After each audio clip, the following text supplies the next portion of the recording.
ఇప్పుడు సద్దల రవ్వతో ఉప్మా ఎలా చేయాలో చూద్దాం. సద్దలతో రవ్వ చేసుకోవడానికి ముందుగా సద్ద రవ్వని ఇలా వేయించి పక్కన పెట్టుకోవాలి. ఇప్పుడు ఉప్మా చేసుకోవడానికి స్టవ్ ఆన్ చేసుకొని కడాయి పెట్టుకుందాము. కడాయిలోకి 2 స్పూన్స్ ఆయిల్ యాడ్ చేసుకుందాం.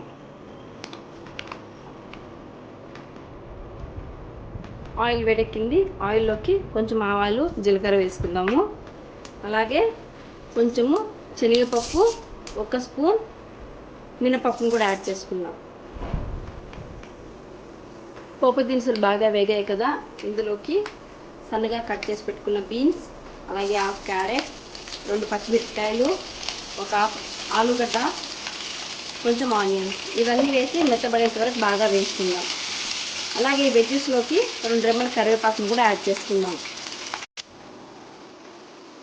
వెజ్జెస్ అన్ని బాగా వేగాయి కదా, దీంట్లోకి రుచికి సరిపడా సాల్ట్ యాడ్ చేసుకుందాము.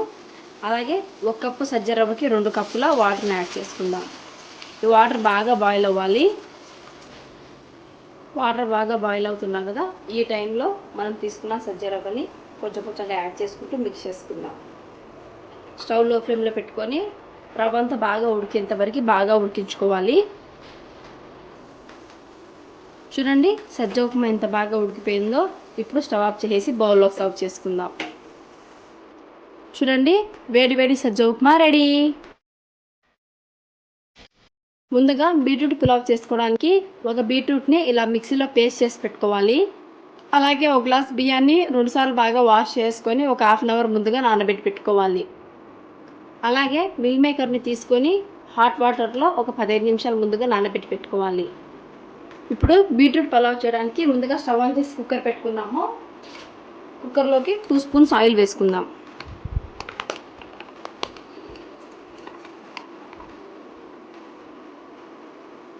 ఆయిల్ వేడెక్కింది. ఆయిల్లోకి 2 యాలకులు, చిన్న ముక్క దాల్చిన చెక్క, అలాగే ఒక బిర్యానీ ఆకు, ఒక 4 లవంగాలని యాడ్ చేసుకుందాం. మసాలా దినుసులు బాగా వేగాయి కదా, మీడియం సైజ్ ఆనియన్ కట్ చేసి యాడ్ చేసుకుందాం. అలాగే 1 కప్పు గ్రీన్ పీస్ని యాడ్ చేసుకుందాం. 1 కప్పు కాలీఫ్లవర్ని యాడ్ చేసుకుందాం. వెజ్జెస్ అన్ని బాగా వేగాయి కదా, దీంట్లోకి మనం ముందుగా నానబెట్టి పెట్టుకున్న 1 గ్లాస్ రైస్ని యాడ్ చేసుకుందాం.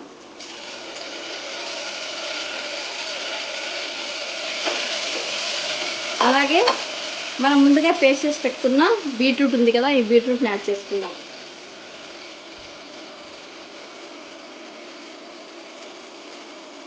మనం ముందుగా నానబెట్టుకున్న సోయా ఉంది కదా, ఈ సోయాని కూడా యాడ్ చేసుకుందాం. ఈ మూడింటిని ఆయిల్లో ఒక 5 నిమిషాలు బాగా వేయించుకుందాము. ఆయిల్లో బాగా వేయించుకున్నాము. ఇప్పుడు ఈ మిశ్రమంలోకి రుచికి సరిపడా సాల్ట్ యాడ్ చేసుకుందాం. అలాగే మనం 1 గ్లాస్ రైస్ తీసుకున్నాం కదా, రైస్కి double quantity 2 glasses water add చేసుకుందాం. ఒకసారి మిశ్రమాన్ని మొత్తం బాగా మిక్స్ చేసుకొని కుక్కర్ మూత పెట్టేద్దాము. కుక్కర్ మూత పెట్టేసి మీడియం ఫ్లేమ్లో 2 విజిల్స్ వచ్చేంత వరకు కుక్ చేసుకుంటే సరిపోతుంది. కుక్కర్ మూత పెట్టాం కదా, కుక్కర్ 2 విజిల్స్ వచ్చేంత వరకు కుక్ చేసుకుంటే సరిపోతుంది. రైతా ప్రిపేర్ చేసుకోవడానికి ముందుగా 1 కప్లో ఇలా కర్డ్ తీసుకోవాలి. ఈ కర్డ్లోకి సన్నగా తరిగి పెట్టుకున్న ఆనియన్స్, అలాగే సన్నగా తరిగి పెట్టుకున్న టమాటోస్, సన్నగా చాప్ చేసి పెట్టుకున్న కీరా, అలాగే సన్నగా తరిగి పెట్టుకున్న క్యారెట్ యాడ్ చేసుకుందాము. గార్నిష్ కోసం కొంచెం కొత్తిమీర యాడ్ చేసుకుందాము.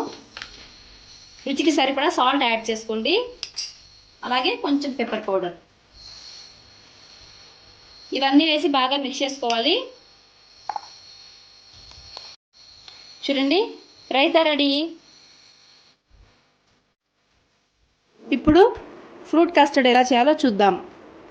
ఫ్రూట్ కస్టర్డ్ చేసుకోవడానికి ముందుగా ఒక కడాయి తీసుకొని కడాయిలోకి 2 కప్పులు పాలను తీసుకొని బాగా కాంచుకుందాము. పాలు బాగా ఉడకాలి. పాలు బాగా కాగుతున్నాయి కదా, ఇలా పాలు బాగా ఉడికేటప్పుడు కస్టర్డ్ పౌడర్ని తీసుకొని గోరువెచ్చని నీళ్ళల్లో ఉంటలు లేకుండా బాగా కలుపుకోవాలి. ఈ మిశ్రమాన్ని పాలలోకి యాడ్ చేసుకుందాం. ఇప్పుడు పాలని కస్టర్డ్ పౌడర్ని కలిపి బాగా కుక్ చేసుకోవాలి. మీడియం ఫ్లేమ్లో పెట్టుకొని కుక్ చేసుకోండి, అసలు ఉంటలు అనేది ఉండకూడదు. చూడండి మనకి బ్యాటర్ అనేది కొంచెం థిక్ అయింది కదా, ఈ టైంలో ఒక 2 స్పూన్స్ షుగర్ని యాడ్ చేసుకుందాం. ఇప్పుడు బాగా మిక్స్ చేసుకొని బ్యాటర్ అంతా థిక్ అయ్యేంత వరకు కుక్ చేసుకుందాం. చూడండి మనకి బ్యాటర్ అనేది బాగా థిక్ అయింది కదా, ఇప్పుడు స్టవ్ ఆఫ్ చేసేసుకుందాం.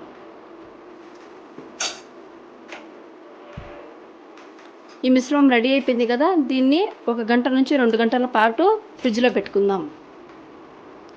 కస్టర్డ్ని 2 అవర్స్ మనము ఫ్రిడ్జ్లో పెట్టుకున్నాము. చూడండి బ్యాటర్ ఎంత బాగా వచ్చిందో. దీంట్లోకి కట్ చేసి పెట్టుకున్న యాపిల్స్, కట్ చేసి పెట్టుకున్న గ్రేప్స్, అలాగే పోమోగ్రానేట్, బనానా, ఇలా మీ దగ్గర ఏ ఫ్రూట్స్ ఉంటే ఆ ఫ్రూట్స్ అన్నిటిని యాడ్ చేసుకోవచ్చు.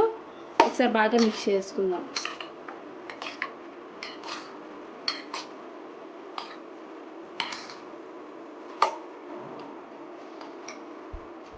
Tasty fruit custard ready. ఇప్పుడు లిటిల్ మిల్లెట్తో టమాటా రైస్ ఎలా చేయాలో చూద్దాము. లిటిల్ మిల్లెట్స్ అంటే సాములు అండి. సాములతో టమాటా రైస్ చేద్దాం.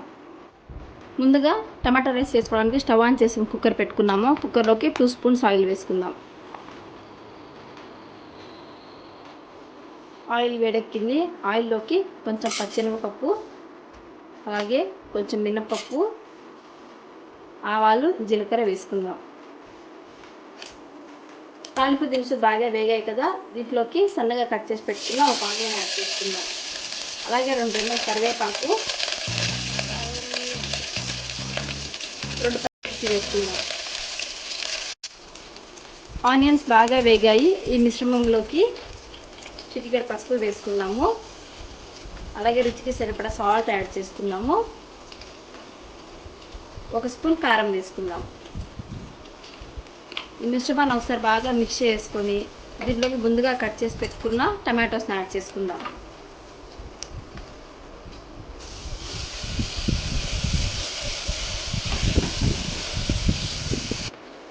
టమాటోస్ బాగా వేగాయి కదా, దీంట్లోకి ముందుగా నానబెట్టుకున్న లిటిల్ మిల్లెట్స్ అలాగే వాటర్ని యాడ్ చేసుకుందాం. 1 గ్లాస్ లిటిల్ మిల్లెట్స్కి 2 గ్లాస్ వాటర్ యాడ్ చేసుకున్నాను. ఈ మిశ్రమాన్ని ఒక 2 నిమిషాలు బాగా కలుపుకుందాం.